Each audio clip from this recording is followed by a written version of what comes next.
You're listening to the Emissary Authors Podcast, where we help faith-driven founders and entrepreneurs tell the stories that matter. This episode was made possible in part by the Emissary Author Workshops and our title of the week, The Hope of War, from Emissary author Larry Cripps. Go to publishwithemissary.com/workshops and thehopeofwar.com for more details.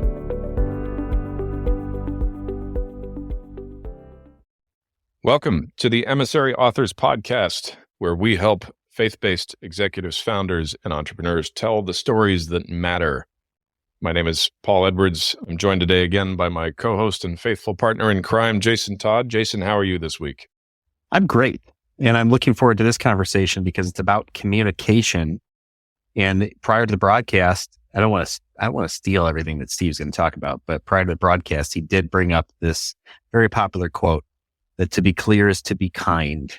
And I'm looking forward to what he has to say about that. Steve, welcome to the Emissary Authors Podcast. Paul and Jason, thanks for having me. It's a pleasure to talk with you guys. A pleasure. And we didn't give full credence to Steve's full name. Steve Woodruff is joining us today, and his book is called The Point, as in get to the point, which we're going to talk about today. But Steve, grateful to have you along with us. And prior to the show, we were digging into how deeply this message that you're putting out there really can help authors to think a lot more clearly about the messages that they're thinking about sending at the right time, which is before you send them. Or what I've noticed that some authors do, which is just put it up there and don't really worry about whether or not you're getting to the point. Let's open with that. What would you tell an author who's thinking about writing a book? So here's the deal. Whether it's an email, a presentation, a white paper, or a book, or everything in between, the same principles of how the human brain likes information apply. And so if you're an author, you better have a point. You can't just be throwing a bunch of things out there, 18 or 19 scattered things thrown up against the wall that aren't coherent. You've got to have a lead thought point of view, something that is going to be groundbreaking or life-changing or highly practical. And for many people, not just authors, but even leaders and speakers, you might sit there for a long time and after a while say, I'm not sure what the point is here. And that's how to lose an audience. If you don't have a point and get right to the point, you lose people. And nobody is going to sell a great book if it doesn't have an extremely clearly articulated point and purpose that people get right away. Yeah. I love that you bring that up because we were just working through some naming ideas for some books. And one of the concepts or one of the topics came up of the subtitle. And there was no subtitle on that book. And the title of the book wasn't very clear on what was going to be the benefit for the individual. And the thing I drew out was the first question the person's going to want to know is, why do I care? Right? You look at a book. Why do I care? Why do I care? And there should be something out there that speaks to the benefit for that individual and whatever their pain point is, whatever they're wanting to do. And that's why I noticed on your book, this subtitle, How to Win with Clarity-Fueled Communications, which is additive to the title, which is the point. I struggled. You know exactly what you're going to get. Yeah, I struggled for months with the title subtitle thing. I kept wanting to say too much in the title. And I finally realized, no, the title just has to be striking. It's not going to say a lot, but it's got to be striking. It's the subtitle that gives the what's in it for me. And in my first book, Clarity Wins, I did the same thing. So Clarity Wins doesn't say a lot, but it's going to be about clarity and it's something to do with winning. And then the subtitle is Get Heard and Get Referred. And the point of that book is how to package your message so that you can earn referrals, because we all know referrals are the most important way to get business. But a Yes. lot of people have no idea, no strategy for referrals. We have marketing strategies, selling strategies, content strategy. What about a referral strategy? So the title subtitle combination is worth an enormous amount of time because that is going to be the first impression that's either going to turn them on, turn them off. Yep. Right. So many people make snap decisions. And I think some people think about this, the idea that, people make these instantaneous decisions over whether they're going to continue any further in a conversation or they're going to pick up a book. And they get down on that idea like, well, we shouldn't make that. Well, we do. It is the way it is. And if you can work with that, like you talk about, you can win. You can move to that next stage. And if you just don't want to work with that, then you're going to get left behind.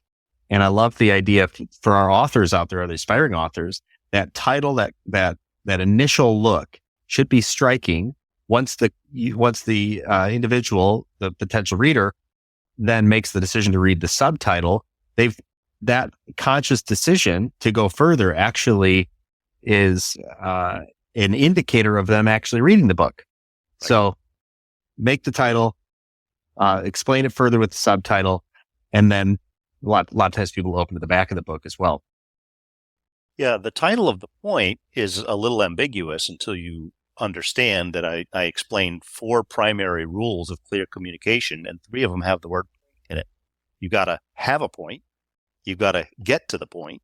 You've got to get the point across, and then you want to get people on the same page. And those are the 4 basic rules that I explain in the formula that can be applied to books, presentations, emails, everything. But the first one we've alluded to earlier, first you have to have a point. You've got to actually know where you're going. And if you cannot articulate the purpose and the importance in one sentence, you do not have a clear point. Yeah. And authors should have an absolute killer first sentence and first paragraph that will leave me in no doubt why this is vital and why I want to dig into it. Well, this is a big deal too. I mean, before the broadcast, you were just explaining that you were presenting with, to hundreds of people. I think you said 450 people who are hungry for this type of information because the difference between people who sell well, or people who connect well, or people who have positive relationships does boil down to whether they can connect to their communication or not. This is sort of the integral to the human experience, not just business. And what kind of lessons do you unpack for folks who can use this more universally across their lives? That's one of the things that fascinated me as I developed this book. So the first book I put out in 2018, and it was really focused more on branding and networking and the referral stuff. I knew that above and beyond and behind that was a whole lot more about clear communications, that, internal collaboration and emails, all of that. And I had done some workshops on them. I'd done some writing on them, but I didn't have all of it put into a formula. And I had this crazy idea that maybe there was one universal formula for any of 8 billion human beings to apply to any form of communication in any role, personal or professional. And that's what I pursued. And somewhere in the middle of the pandemic, after wrestling with this for I don't know how long, I came up. 4 rules, 8 tools. There it is. Anybody can use it. And it really is universal. These principles, often people will say, when I explain them to them, they'll talk about their personal life, their marriage, their, other things. The human mind is the human mind.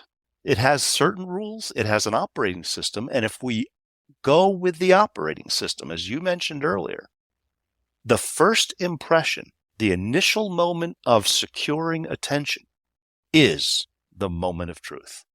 And the human brain has this one question it's asking about everything. What's in it for me? And I make a very big deal of that in the book. You've got to lead with the what's in it for me. You've got to lead with the relevance. Because you may have something that's $1 billion of importance, but if it's buried in the 14th paragraph under a bunch of jargon, nobody's going to get there and nobody's going to read it. Yeah. You've got to bring forward what matters to the listener. I'm thinking of two recent experiences, neither of which were in written communication. They were actually in verbal communication, but I think I saw the same principle apply. And so about a week and a half ago, I was invited to a local conference, and there were several speakers. Two of them were very good. Two of them actually just I zoned out. Yeah. And the first one was actually like if he had been the one who was, sort of like the opening warm-up act, bad idea. Yep. Not because of, like, what he said was like, I mean, earth-shattering. The story that he shared was, holy cow, that's huge. But he took so long to get there and spent so long combing through every single little detail of it. And I'm sitting there thinking, like, no matter how much empathy I feel for this person, it's boring me to tears. Yeah.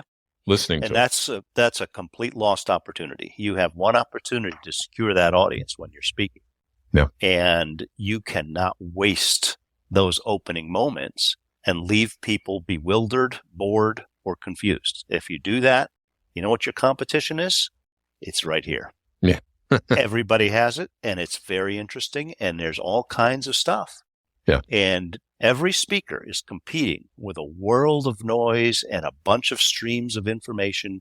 And if we're not interesting and engaging and relevant right up front, we don't win. It took me back to Jason. I've heard you say this sometimes. When we're talking to authors, you say, if you were to give a 30 or 40 minute keynote to introduce yourself, what would you say? Because yesterday, my bride and I went and learned to play pickleball for the first time.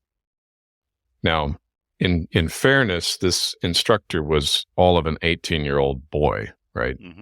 18-year-old young man, to be polite.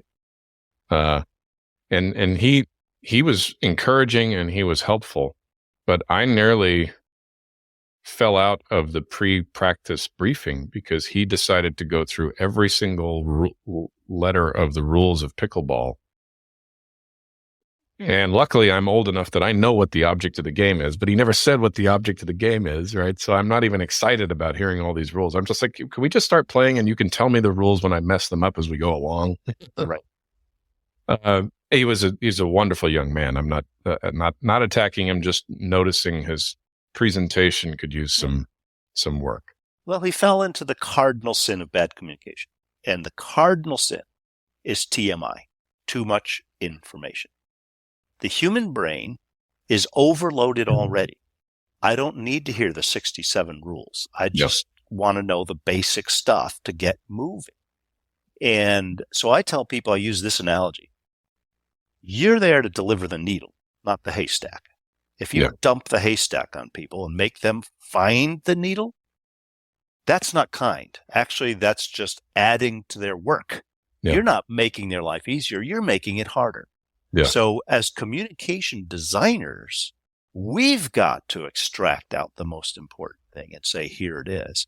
We can't just commit random acts of communication, blabbing out stuff and hope somebody's going to find something somewhere.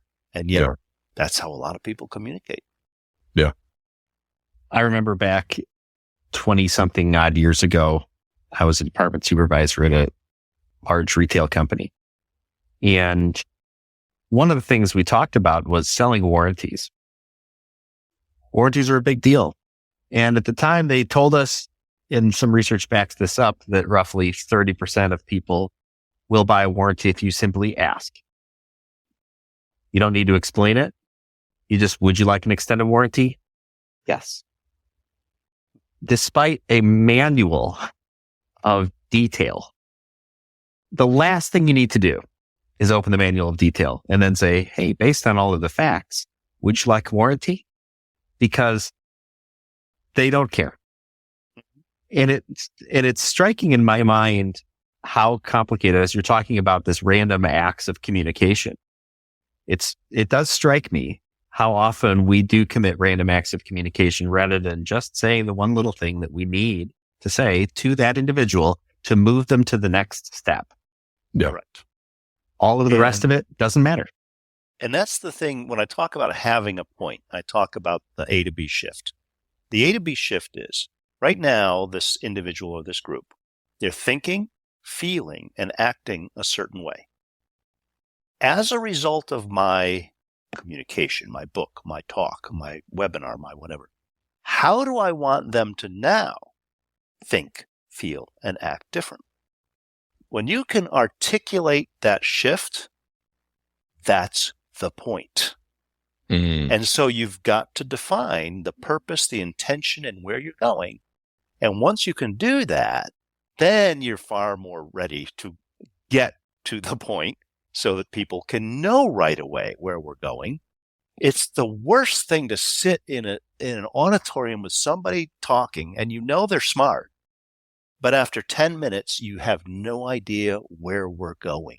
Yeah. That's not good. And, once again, that's where I'm going in that case. I'm not going to keep tuning in. I don't need more work to figure you out. Yeah. So, Steve, another thing we were talking about was how this begins to steer for, particularly if you're running a company of a certain size.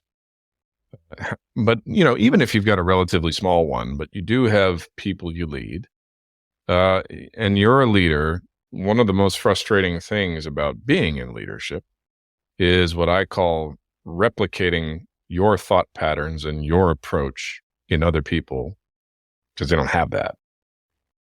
And you mentioned that you've been focusing on this a little bit with some of the groups that you're speaking to now. And I wanted to peel back the onion layers a little bit on that and say,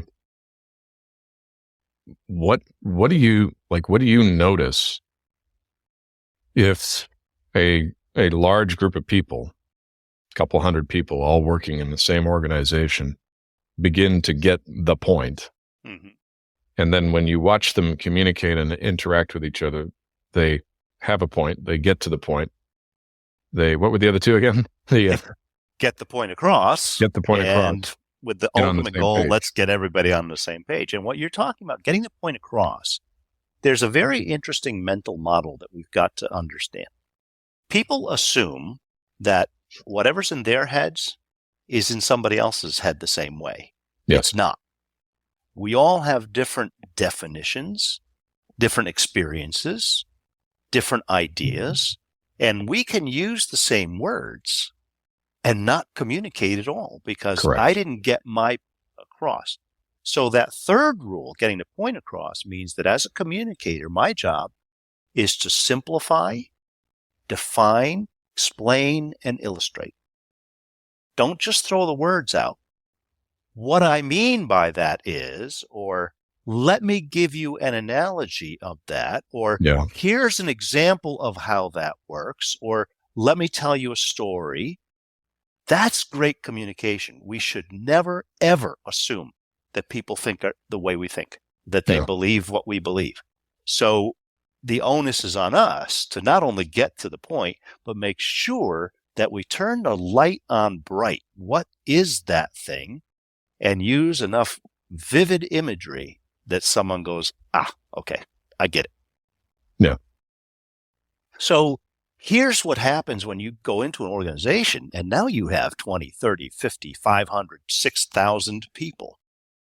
And you multiply all those different pieces of experience. There are so many opportunities to not be clear. And so what's needed is a framework and a set of tools, which is what the Point book is all about, to where people can say, oh, you didn't speak to my reticular activating system, the RAS, which is the master gatekeeper of the brain. One of the most striking statistics is that the human brain is processing 11 million bits of information per second from all five senses. Mm. Right now, every second, your brain is actually dealing with 11 million bits. And when you focus on one thing or one person, that's a 60-bit information flow. And so there's this marvelous function in the brain called the reticular activating system that throws everything into the background except the most important thing to focus on right now. Mm-hmm. The reticular activating system is tuned into one radio station. What's in it for me? WIIFM. So if you start to explain across an organization, look, this is how the brain works. This is the operating system. You got to have your what's in it for me. You have to get right to the point. You have to use stories and symbols and tell the stakes and use little snippets to illustrate. If you can get a common language, then you can start to have it reinforce, and people will all become better communicators together, which will lead to incredible efficiencies, because so much time is lost in companies with misunderstandings, miscommunications, and mistakes that are all based on words not getting there. Yeah, I think I saw in one of your presentations the George Bernard Shaw quote. Help me out with that. It's one of the greatest problems in communication is the illusion that it has taken place. So we just figure, look, I sent the email. Communication has happened. Yes. I stood up there and talk. We had the meeting. Communication has happened. Well, you know what? If you had meeting and you left it all on a verbal level and nobody summarized it in writing, nobody created the same page to make sure we could be on the same page, you didn't communicate. You just hope you communicated. And so it's simple things like that we can never assume that communication has happened. We are up against 11 million bits of competition all the time. We are up against 7 to 8 hours of screen time. That's our competitor all the time. We should assume that people probably will not be tuned in and fully understand unless I do a really good job designing those words. Yes. One of the topics that you bring up, which I think is so important and often overlooked, is the idea of definition and how much our experience in our own lives has brought us to assume some definition, because many, even for our own selves, how many of us actually look at the definition of the words that we use or the experiences that we have and what they mean to us, which then, I'm communicating with you. I'm telling you about this, when I was growing up, I had this experience, I had that experience, and I just assume, that you must have had a very similar experience growing up to me, Yep. And if without that definition, we can be using even the same words and we are totally not saying the same thing. Yeah. Correct. There's a principle called the curse of knowledge. And the curse of knowledge is that we are so familiar with what's in our head, we just assume you've got it. So if I throw out acronyms, technical terms, shortcuts, whatever, just assuming that you know it. And if you don't know it, you're confused, or you're filling in the blanks with the wrong meanings, or we end up misaligned, or you end up offended because you didn't explain yourself at all. So one of the little tricks I encourage people to use is whenever you're explaining something and you think there's any chance that somebody in the room doesn't get it, you just say, and what I mean by that is, and then re-explain it, define it, illustrate it, so that you remove the embarrassment from them feeling like, I'm not going to raise my hand and say, what the heck do you mean by a QRC? What's a QRC? I don't know what that is. But if I throw out QRC and then I say, well, what I mean by that is, so, oh, okay, we're aligned. I got it. Yeah. And so we just have to, again, it's real basic. Don't assume. Assume that things can be misunderstood, misheard, and forgotten, and therefore be much better at simplifying it. Which I think to some people feels remedial. And here's why I say that. This idea of the curse of knowledge. Very smart people sometimes are terrible communicators because they come at it with a kind of like hey, I don't have to be remedial to, we all know our stuff here, don't we? Yeah. And there are cases across history where that has really got people into trouble, including, doctors and lawyers and all sorts of stuff. And I think that it's a skill, and I don't know, maybe you know better than me. It's skill that not only needs to be developed in a person to slow down the communication and take the opportunity to explain further, but it's a mindset first that I'm not dumb because I sit there and re-explain it. And I don't think that you're dumb because I'm taking the time to explain it. And what have you seen with that mindset and why people do or don't take the time to be good communicators? We're often just in a little bit too big of a hurry. And people, doctors, engineers, and tech geeks are especially bad at, just throwing stuff out there and curse of knowledge problems and not explaining what's going on, not putting it simply. And what we have to understand is it's not an insult to anybody's intelligence to simplify. It's an act of kindness. So if you're really smart, you've acquired a bunch of knowledge that a lot of people don't have yet. They may be very smart too in their own domain. Yeah. And so I should never just assume that you've got this entire library of information that maybe I spent 20 years accumulating. If I can say it one way and then say it in another way, then all I'm doing is being nice. It's not demeaning, and it's not a waste of time. It's a good use of time. You were made smart so that you could learn to simplify it for the rest of us. I'm going to bring a little bit of experience to this, Steve, from an environment that is an unusual one, where rules like this, even if they were known and understood, were overruled in the interests of time or in the interests of not looking like a fool. And that was in the military. And we would often be asked by commanding officers, does everybody understand what I mean? And we all understood. You say, yes, sir, even if you don't know what he means. Mm-hmm. Yep. Right? Because if you raise your hand, right?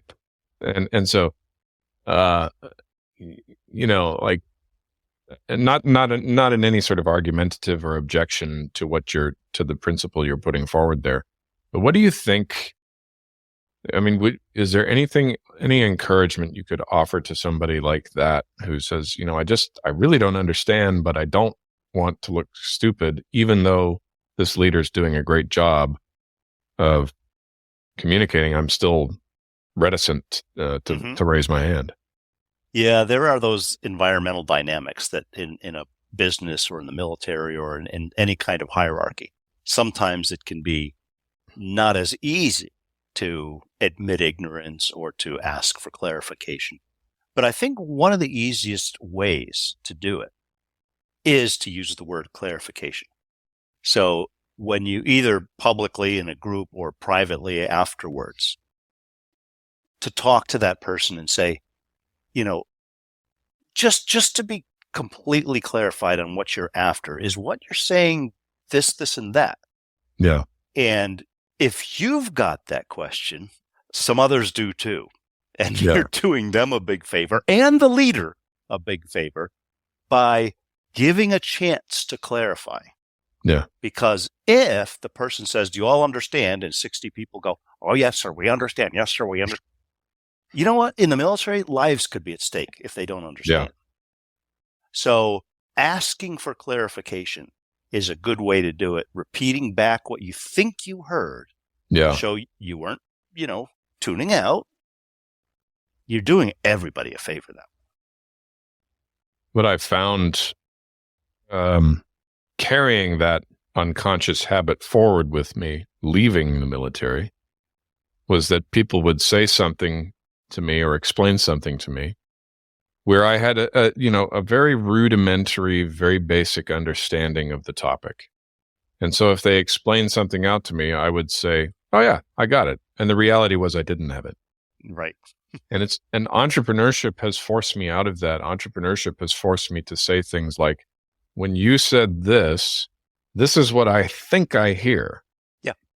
This is what I think I know what you mean, but actually I don't.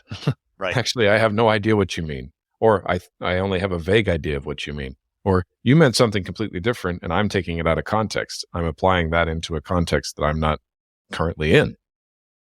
And just to reinforce what you're saying there, I think it's one thing I've done in certain leadership contexts with the people on my team has said, here's what I said, and here's what I hoped you heard, but that may still not be what you actually heard. Right. And so if it's not what you actually heard and you still don't know what I'm talking about, I want you to know, I don't think you're stupid. Right. And if you want to talk to me privately or here in front of the group, I don't care, but just make sure that you heard what I said. Well, part of this is what leads up to rule number 4, getting on the same page. Getting on the same page is an opportunity to simplify and summarize in writing exactly what you meant. And so that's after a meeting or after some kind of, instruction, having some shorthand summary to ensure that people can look at it and say, oh, that's not what I heard. Holy cow. I better get clear on that, is really important.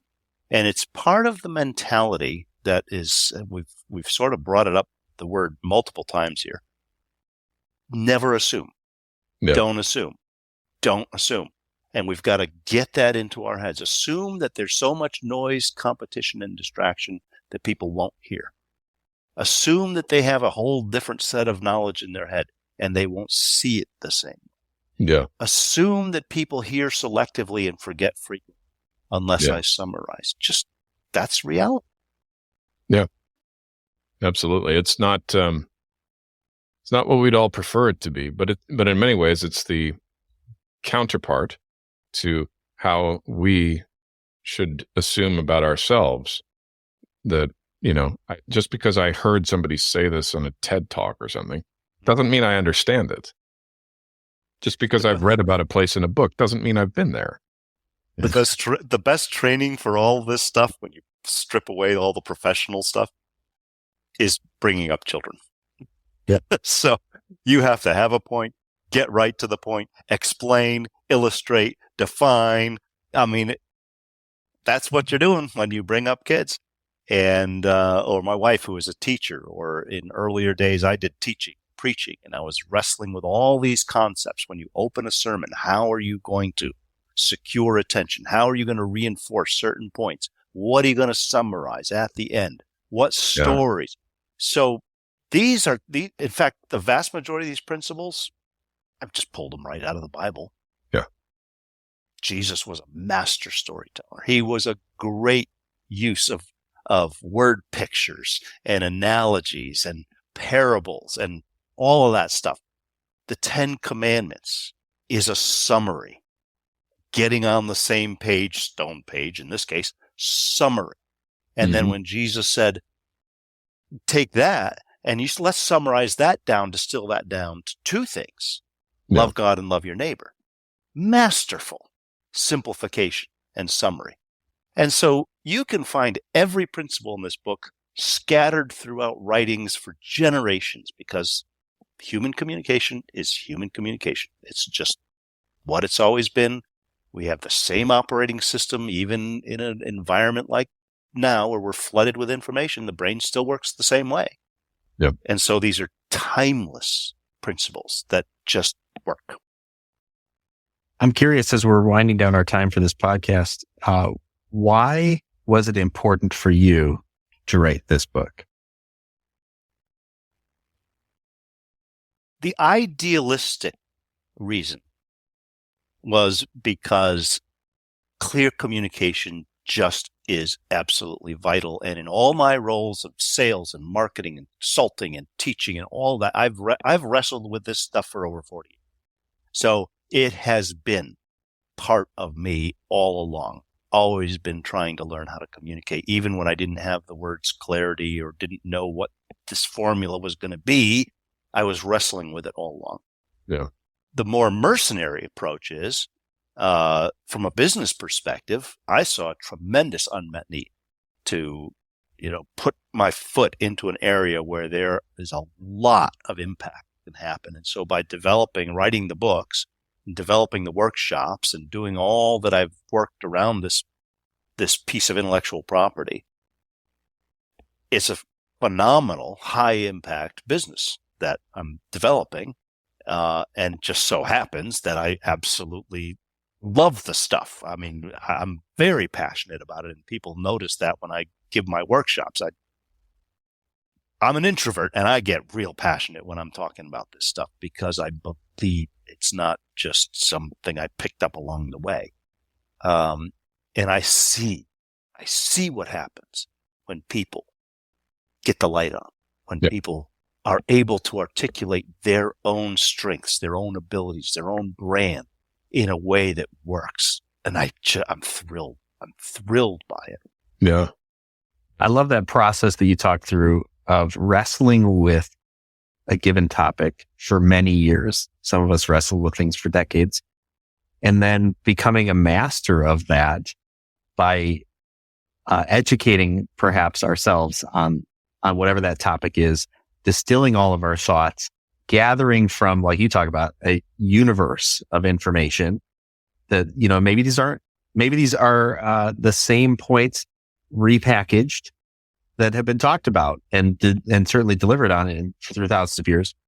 But taking all of that stuff that you're struggling with and then going, wait a second here, maybe I'm primed to see the opportunity in the marketplace that other people are struggling with this as well.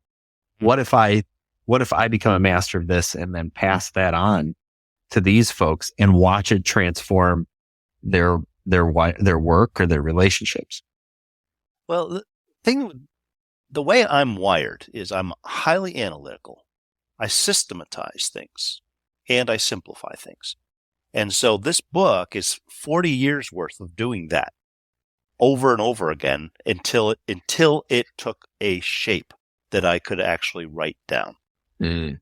Most authors don't have the luxury of 40 years between books, but that's just the way this worked. I mean, I couldn't not write the book. No. And I would say for all the budding authors out there, if you've got a high impact, especially business book, and you've got something that can change lives, get a great editor. Because not everybody that has great ideas is great with words and sentence structure. And I worked with a very top-notch editor on both of my books, and he was ruthless. And I wanted him to be ruthless. I wanted everything in this book to be clear. And boy, he beat the thing up real good. And it was painful, but it was good. And that's what good writing is. You've got the real labor pains to go through to finally have something that somebody can pick up and go, holy cow, I get it. And I'm going to change right now. And that's worth it. Absolutely. Yeah. As I often tell our authors, working with a great editor is actually a lot like working with a great accountant. You're going to get reconciled one way or the other. And you don't have as much money as you think you do.